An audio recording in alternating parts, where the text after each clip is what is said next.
ओम गंग गणपतये नमो नमः। संक्षिप्त शिव पुराण रुद्र से चतुर्थ कुमारखंड। देवताओं द्वारा स्कंद का शिव पार्वती के पास लाया जाना, उनका लाड़ प्यार, देव को मांगने पर शिव को उनको ताड़का वध के लिए स्वामी कार्तिक को देना, कुमार की अध्यक्षता में देव सेना का प्रस्थान, महिसागर संगम पर तारकासुर का आना और दोनों सेनाओं में मुठभेड़, वीरभद्र को तारक के साथ घोर संग्राम, पुनः श्री हरि और तारक में भयानक युद्ध। अध्याय 61।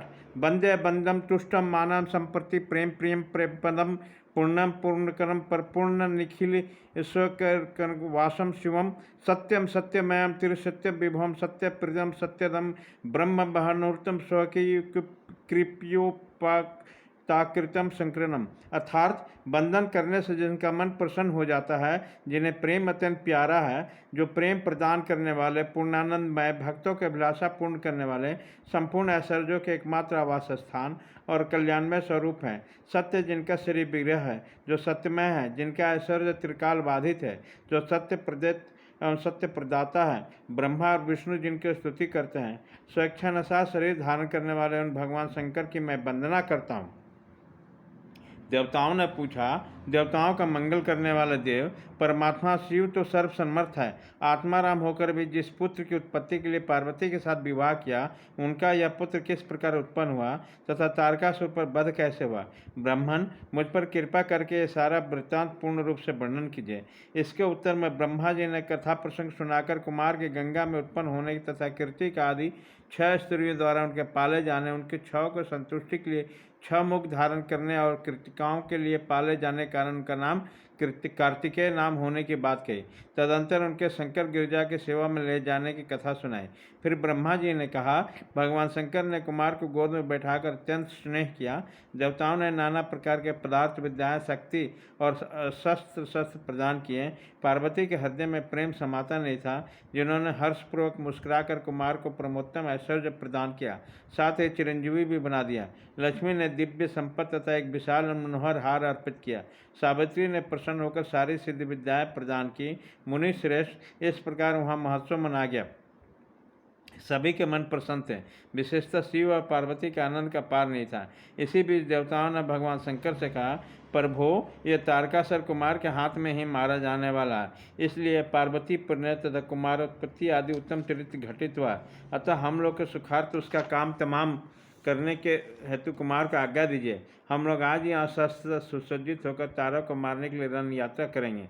ब्रह्मा जी कहते हैं, मुने यह सुनकर भगवान शंकर का हृदय दयाद्र हो गया। उन्होंने उसकी प्रार्थना स्वीकार करके उसी समय तारका वध के लिए अपने पुत्र कुमार को देवताओं को सौंप दिया। फिर तो शिव जी की आज्ञा मिल जाने पर ब्रह्मा विष्णु आदि देवता एकत्र होकर गुह को आगे करके तुरंत ही उस पर्वत से चल दिए। उसी समय श्री हरि आदि देवताओं के मन में पूर्ण विश्वास था कि अवश्य तारक को वध कर डालेंगे।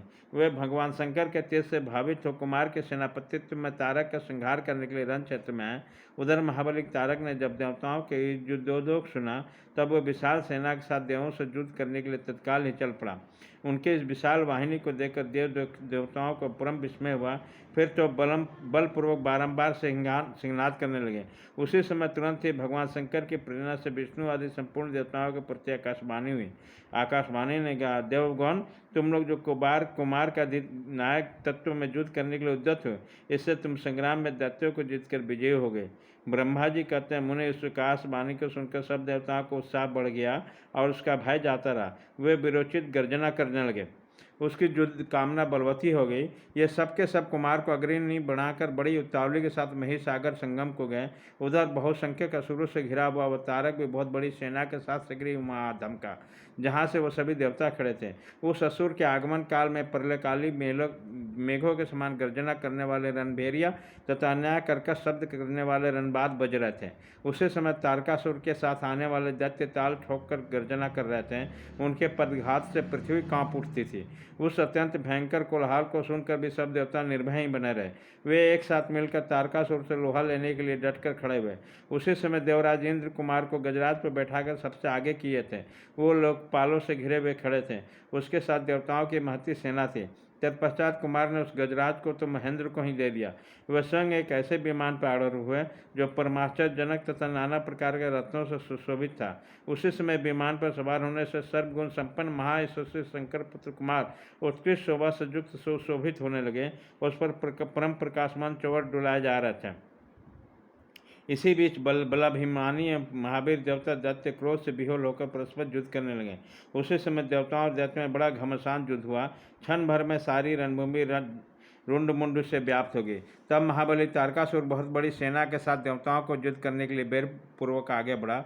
उस रणदुर्मुख तारक को युद्ध की कामना के आगे बढ़कर इंद्र आदि देवता तुरंत उसके सामने आए। फिर तो दोनों सेनाओं में महान कोलाहल होने लगा। तत्पश्चात देव तथा असुरों का विनाश करने वाला ऐसा द्वंद्व युद्ध प्रारंभ हुआ जिसे देखकर वीर लोग हर्षोत्फुल्ल हो गए और कायरों के मन में भय समा गया। उसी समय वीरभद्र कुपित होकर महाबली प्रमथ गणों के साथ वीराभिमानी तारा के समीप आ पहुँचे। वे बलवान गणनायक भगवान शिव के कोप से उत्पन्न हुए थे, अतः समस्त देवताओं का पीछे करके युद्ध की अभिलाषा से तारा के सम्मुख डट गए। उसी समय प्रमथगणों तथा सारे असुरों के मन में प्रमोल्लास था, अतः वे उस महासमर में परस्पर गथम-गुथ होकर जूझने लगे। तदंतर वीरभद्र से तारक का भयानक युद्ध हुआ। इसी बीच असुरों की सेना रण से विमुख होकर भाग चली। इस प्रकार सेना को तितर-बितर हुई देख उसका नायक तारकासुर क्रोध से भर गया और 10,000 भुजाएं धारण करके सिंह पर सवार होकर देवगणों को मार डालने के लिए वेगपूर्वक उनके ओर झपटा। वह युद्ध के मुहाने पर देव तथा प्रमथगणों को मार मार कर गिराने लगा। तब प्रमथगणों के नेता महाबली वीरभद्र उसके क्रम को देखकर उसका वध करने के लिए अत्यंत कोपित हो उठे। फिर तो भगवान शिव के चरण कमलों का ध्यान करके एक ऐसा श्रेष्ठ त्रिशूल हाथ में लिया जिसके तेज से सारी दिशाएं और आकाश प्रकाशित होती। इसी अवसर पर महान कौतुक प्रदर्शित होने वाले स्वामी कार्तिकेय ने तुरंत ही वीरभाव द्वारा कहलाकर उस युद्ध को रोक दिया। तब स्वामी की आज्ञा से वीरभद्र उस युद्ध से हटे। वह देखकर असुर सेनापति महावीर तारक कुपित हो उठा। वह युद्ध कौशल तथा नाना प्रकार के अस्त्रों का जानकार था, अतः देवताओं के ललकार ललकार कर उन पर बाणों की वृष्टि करने लगा। उसी समय बलवानों में श्रेष्ठ असुरराज तारक ने ऐसा महान कर्म किया जिससे कि सारे देवता मिलकर भी उसका सामना न कर सके। उन भयभीत देवताओं को यह पिटते हुए देख भगवान अच्युत को क्रोध हो आया और शीघ्र ही युद्ध करने के लिए तैयार हो गया। तब भगवान श्री हरि ने अपने आयुध सुदर्शन चक्र तथा सार्क धनुष को लेकर युद्धस्थल में महादैत्य तारक पर आक्रमण किया। तदंतर सबको देखते देखते श्रीहरि और तारकासुर में अत्यंत भयंकर और रोमांचकारी महायुद्ध छिड़ गया। इसी बीच में अच्युत ने कुपित होकर महान सिंहनाद किया और धधकती हुई ज्वालाओं के प्रकाश वाले अपने चक्र को उठाया। फिर तो श्रीहरि ने उसी चक्र से दैत्यराज तारका पर प्रहार किया। उसके चोट से अत्यंत व्यथित होकर वह अत्यंत सुर पृथ्वी पर गिर पड़ा, परंतु असुर नायक तारक अत्यंत बलवान था, अतः तुरंत ही उठकर उसने दैत्यराज ने अपनी शक्ति से चक्र के टुकड़े टुकड़े कर दिए। मुने, भगवान विष्णु और तारकासुर दोनों बलवान थे और दोनों में अगाध बल था, अतः युद्ध स्थल में वो परस्पर जूझने लगे। अध्याय 160।